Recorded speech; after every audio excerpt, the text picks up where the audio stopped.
In Case of Fire by Randall Garrett. This story was published March 1960 in Astounding Science Fiction. There are times when a broken tool is better than a sound one, or a twisted personality more useful than a whole one. For instance, a whole beer bottle isn't half the weapon that half a beer bottle is. In his office apartment on the top floor of the Terran Embassy building in Okek City, Bertrand Malloy leafed casually through the dossiers of the four new men who had been assigned to him. They were typical of the kind of men who were sent to him, he thought, which meant, as usual, that they were atypical. Every man in the diplomatic corps who developed a twitch or a quirk was shipped to Sarkad 4 to work under Bertrand Malloy, permanent Terran ambassador to His Utter Munificence, the Okek of Sarkad. Take this first one, for instance. Malloy ran his finger down the columns of complexed symbolism that showed the complete psychological analysis of the man. Psychopathic paranoia. The man wasn't technically insane. He could be as lucid as the next man most of the time. But he was morbidly suspicious that every man's hand was turned against him. He trusted no one and was perpetually on his guard against imaginary plots and persecutions. Number two suffered from some sort of emotional block that left him continually on the horns of one dilemma or another. He was psychologically incapable of making a decision if he were faced with two or more possible alternatives of any major importance. Number three. Malloy sighed and pushed the dossiers away from him. No two men were alike, and yet there sometimes seemed to be an eternal sameness about all men. He considered himself an individual, for instance, but wasn't the basic similarity there, after all? He was how old? He glanced at the Earth calendar dial that was automatically correlated with the Sarkadic calendar just above it. 59 next week. 59 years old. And what did he have to show for it besides flabby muscles, sagging skin, a wrinkled face, and gray hair? Well, he had an excellent record in the Corps, if nothing else. One of the top men in his field. And he had his memories of Diane, dead these 10 years, but still beautiful and alive in his recollections. And, he grinned softly to himself, he had Sarkad. He glanced up at the ceiling and mentally allowed his gaze to penetrate it to the blue sky beyond it. Out there was the terrible emptiness of interstellar space. A great, yawning, infinite chasm capable of swallowing men, ships, planets, suns, and whole galaxies without filling its insatiable void. Malloy closed his eyes. Somewhere out there, a war was raging. He didn't even like to think of that, but it was necessary to keep it in mind. Somewhere out there the ships of Earth were ranged against the ships of the alien Karna in the most important war that mankind had yet fought. And, Malloy knew, his own position was not unimportant in that war. He was not in the battle line, nor even in the major production line, but it was necessary to keep the drug supply lines flowing from Sarkad, and that meant keeping on good terms with the Sarkadic government. The Sarkada themselves were humanoid in physical form, if one allowed the term to cover a wide range of differences, but their minds just didn't function along the same lines. For 9 years, Bertrand Malloy had been ambassador to Sarkad, and for 9 years no Sarkada had ever seen him. To have shown himself to one of them would have meant instant loss of prestige. To their way of thinking, an important official was aloof. The greater his importance, the greater must be his isolation. The Okek of Sarkad himself was never seen except by a handful of picked nobles, who themselves were never seen except by their underlings. It was a long roundabout way of doing business, but it was the only way Sarkad would do any business at all. To violate the rigid social setup of Sarkad would mean the instant closing off of the supply of biochemical products that the Sarkadic laboratories produce from native plants and animals, products that were vitally necessary to Earth's war, and which could be duplicated nowhere else in the known universe. It was Bertrand Malloy's job to keep the production output high and to keep the material flowing towards Earth and her allies and outposts. The job would have been a snap cinch in the right circumstances. The Sarkada weren't difficult to get along with. A staff of top-grade men could have handled them without half trying. But Malloy didn't have top-grade men. They couldn't be spared from work that required their total capacity.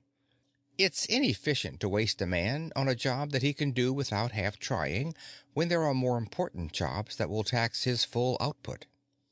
So Malloy was stuck with the culls. Not the worst ones, of course. There were places in the galaxy that were less important than Sarkad to the war effort. Malloy knew that no matter what was wrong with a man, as long as he had the mental ability to dress himself and get to work, useful work would be found for him.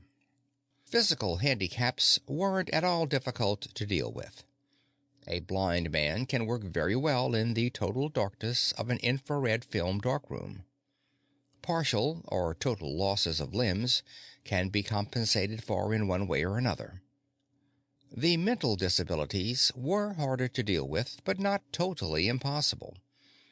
On a world without liquor, a dipsomaniac could be channeled easily enough, and he'd better not try fermenting his own on Sarkad unless he brought his own yeast, which was impossible in view of the sterilization regulations.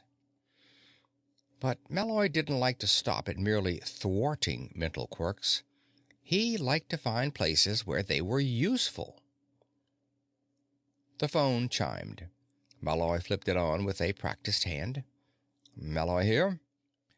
"Mr. Malloy," said a careful voice, "a special communication for you has been teletyped in from Earth. Shall I bring it in?" "Bring it in, Miss Drayson." Miss Drayson was a case in point. She was uncommunicative. She liked to gather in information, but she found it difficult to give it up once it was in her possession. Malloy had made her his private secretary. Nothing but nothing got out of Malloy's office without his direct order. It had taken Malloy a long time to get it into Miss Drayson's head that it was perfectly all right, even desirable, for her to keep secrets from everyone except Malloy. She came in through the door, a rather handsome woman in her middle 30s, clutching a sheaf of papers in her right hand, as though someone might at any instant snatch it from her before she could turn it over to Malloy. She laid them carefully on the desk. "If anything else comes in, I'll let you know immediately, sir," she said. "Will there be anything else?" Malloy let her stand there while he picked up the communique. She wanted to know what his reaction was going to be. It didn't matter, because no one would ever find out from her what he had done unless she was ordered to tell someone. He read the first paragraph, and his eyes widened involuntarily. "Armistice," he said in a low whisper. "There's a chance that the war may be over." "Yes, sir," said Miss Drayson in a hushed voice. Malloy read the whole thing through, fighting to keep his emotions in check. Miss Drayson stood there calmly, her face a mask, her emotions were a secret. Finally, Malloy looked up. "I'll let you know as soon as I reach a decision, Miss Drayson. I think I hardly need to say that no news of this is to leave this office." "Of course not, sir." Malloy watched her go out the door without actually seeing her. The war was over, at least for a while. He looked down at the papers again. "The Karna," slowly being beaten back on every front, were suing for peace. They wanted an armistice conference immediately. Earth was willing. Interstellar war is too costly to allow it to continue any longer than necessary, and this one had been going on for more than 13 years now. Peace was necessary, but not peace at any price. The trouble was that the Karna had a reputation for losing wars and winning at the peace table. They were clever, persuasive talkers. They could twist a disadvantage to an advantage and make their own strengths look like weaknesses. If they won the armistice, they'd be able to retrench and rearm, and the war would break out again within a few years. Now, at this point in time, they could be beaten. They could be forced to allow supervision of the production potential, forced to disarm, rendered impotent. But if the armistice went to their own advantage... Already they had taken the offensive in the matter of the peace talks. They had sent a full delegation to Sarkad V, the next planet out from the Sarkad sun, a chilly world inhabited only by low-intelligence animals. The Karna considered this to be fully neutral territory, and Earth couldn't argue the point very well. In addition, they demanded that the conference begin in 3 days terrestrial time. The trouble was that the interstellar communication beams travel a devil of a lot faster than ships. It would take more than a week for the Earth government to get a vessel to Sarkad V.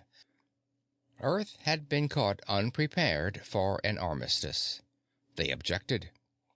The Karna pointed out that the Sarkad sun was just as far from Karna as it was from Earth, that it was only a few million miles from a planet which was allied with Earth, and that it was unfair for Earth to take so much time in preparing for an armistice. Why hadn't the Earth been prepared? Did they intend to fight to the utter destruction of Karn? It wouldn't have been a problem at all if Earth and Karn had fostered the only 2 intelligent races in the galaxy. The sort of grandstanding the Karna were putting on had to be played to an audience. But there were other intelligent races throughout the galaxy. Most of them had remained as neutral as possible during the Earth-Karn War. They had no intention of sticking their figurative noses into a battle between the 2 most powerful races in the galaxy. But whoever won the armistice would find that some of the now neutral races would come in on their side if war broke out again. If the Karna played their cards right, their side would be strong enough next time to win. So Earth had to get a delegation to meet with the Karna representatives within the 3-day limit, or lose what might be a vital point in the negotiations. And that was where Bertrand Malloy came in. He had been appointed Minister and Plenipotentiary Extraordinary to the Earth-Karn Peace Conference. He looked up at the ceiling again. "What can I do?" he said softly. On the 2nd day after the arrival of the communique, Malloy made his decision. He flipped on his intercom and said, "Miss Drayson, get hold of James Norden and Kylan Braynek. I want to see them both immediately. Send Norden in first, and tell Braynek to wait." "Yes, sir." "And keep the recorder on. You can file the tape later." "Yes, sir." Malloy knew the woman would listen in on the intercom anyway, and it was better to give her permission to do so. James Norden was tall, broad-shouldered, and 38. His hair was graying at the temples, and his handsome face looked cool and efficient. Malloy waved him to a seat. "Norden, I have a job for you. It's probably one of the most important jobs you'll ever have in your life. It can mean big things for you, promotion and prestige if you do it well." Norden nodded slowly. "Yes, sir." Malloy explained the problem of the Karna peace talks. "We need a man who can outthink them," Malloy finished. And judging from your record, I think you're that man. It involves risk, of course. If you make the wrong decisions, your name will be mud back on Earth. But I don't think there's much chance of that, really. Do you want to handle small-time operations all your life? Of course not. You'll be leaving within an hour for Sarkad 5. Norden nodded again. Yes, sir, certainly. Am I to go alone? No, said Malloy. I'm sending an assistant with you, a man named Kylan Braynek. Ever heard of him? Norden shook his head. Not that I recall, Mr. Malloy. Should I have? Not necessarily. He's a pretty shrewd operator, though. He knows a lot about interstellar law, and he's capable of spotting a trap a mile away. You'll be in charge, of course, but I want you to pay special attention to his advice. I will, sir, Norden said gratefully. A man like that can be useful. Right. Now, you go into the anteroom over there. I've prepared a summary of the situation, and you'll have to study it and get it into your head before the ship leaves. That isn't much time, but it's the coroner who are doing the pushing, not us. As soon as Norton had left, Malloy said softly, Send in Braynek, Miss Drayson. Kylan Braynek was a smallish man with mouse-brown hair that lay flat against his skull and hard, penetrating dark eyes that were shadowed by heavy, protruding brows. Malloy asked him to sit down. Again, Malloy went through the explanation of the peace conference. Naturally, they'll try to trick you every step of the way, Malloy went on. They're shrewd and underhanded. We'll simply have to be more shrewd and more underhanded. Norton's job is to sit quietly and evaluate the data. Yours will be to find the loopholes they're laying out for themselves and plug them. Don't antagonize them, but don't baby them either. If you see anything underhanded going on, let Norton know immediately. They won't get anything by me, Mr. Malloy. By the time the ship from Earth got there, the peace conference had been going on for 4 days. Bertrand Malloy had full reports on the whole parley, as relayed to him through the ship that had taken Norden and Braynek to Sarkad 5. Secretary of State Blinwell stopped off at Sarkad 4 before going on to 5 to take charge of the conference. He was a tallish, lean man with a few strands of gray hair on the top of his otherwise bald scalp, and he wore a hearty professional smile that didn't quite make it to his calculating eyes. He shook Malloy's hand, and shook it warmly. How are you, Mr. Ambassador? Fine, Mr. Secretary. How's everything on Earth? Tense. They're waiting to see what's going to happen on 5. So am I, for that matter. His eyes were curious. You decided not to go yourself, eh? I thought it better not to. I sent a good team instead. Would you like to see the reports? I certainly would.